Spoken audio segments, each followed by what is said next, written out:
τι γίνεται. Χίλια ευχαριστώ. Δεν το περίμενα.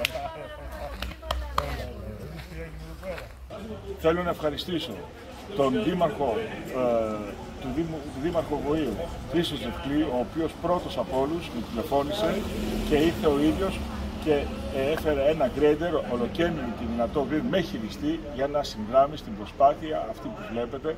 Με βλέπετε πραγματικά συγκινημένο, γιατί ήταν μια προσπάθεια η οποία δεν την περίμενα, να σας πω, γιατί νιώθουμε αποκομμένοι εδώ στο Νότιο Πύλιο που δεν είχαμε συνηθίσει αυτή τη βοήθεια, και ο Δήμαρχος Κοζάνης σε 2 μέρες, και θα ερχόταν και την ίδια μέρα αν υπήρχε το πρόβλημα στον ποινιό, σε 2 μέρες ήρθε με το μηχάνημα και αρχίζουμε από αύριο πραγματικά τη δουλειά να αποκαταστήσουμε με το τάχιστο δυνατό που θα συμβάλλει ο Δήμος Βοήου εδώ στο Δήμο. Πολλά ευχαριστώ, Δημαρχέ μου.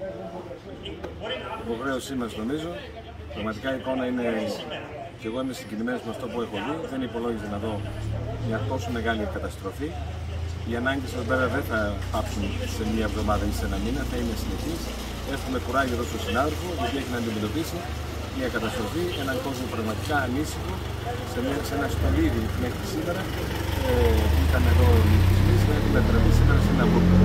Μεγάλες προτάσεις, θα χρειαστούν πολλά χρήματα και πρέπει να έχουμε όλοι, και οι συνάδελφοι δήμαρχοι αλλά και οι πολίτες, το νου μας για το Πύλιο για τις επόμενες μέρες, μιας και είναι αρκετά αποκομμένο, δεν είναι και τόσο κεντρικά και ίσως πρέπει να στρέψουν το βλέμμα τους προς αυτήν την περιοχή. Καλό κουράγιο, Δήμαρχε. Εύχομαι από καρδιάς γρήγορα να ανταπεξέλθετε και να γυρίσετε πάλι σελίδα και το Πύλιο να το κάνετε ακόμη πιο όμορφο. Ευχαριστώ πολύ. Το Πίνιο εδώ της Μυρίνας που έγινε πριν από χρόνια, είναι η Αργαλαστή, μια τοπική, έχουμε 5 οικισμούς στην Αργαλαστή. 5.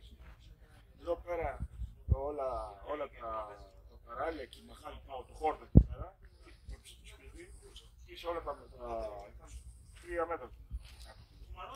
Μέσα καταστρέφει.